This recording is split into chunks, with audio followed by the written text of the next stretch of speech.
susiduria jaunas žmogus grįžęs jau su atitinkamu diplomu iš užsienio ir kreipiasi į mūsų centrą ir kai būna sprendimas ne toks, kokio jis tikisi. Tai yra, tiesiog jis turi pakankamai tokių nepagristų lūkesčių, nes žmogus iš tiesų, kai kreipiasi į mus, susipažįsta su to pačia vertinimo procedūra, su išdėstytais motyvais, tik tada, iš tiesų pradeda suvokti, kad yra tie švietimo sistemų skirtumai, kad, tarkim, toj šaly iš tiesų, toj sistemoje yra daug labai įvairių aukštojo mokslo kvalifikacijų, įvairaus lygio, įvairios trukmės, įvairios apimties.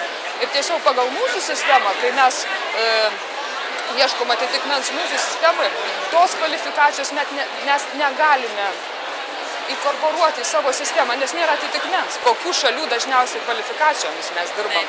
Tai iš tiesų populiariausios šalis pasilieka kol kas kaimyninės. Didžiausią dalį tų įvertintų aukštojo mokslo diplomų sudaro Rusijos aukštosiose mokyklose įgytos, Baltarusijos, Ukrainos, bet jau daugėja pastebėjome Jungtinės karalystės suteiktų aukštojo mokslo kvalifikacijų, nes matosi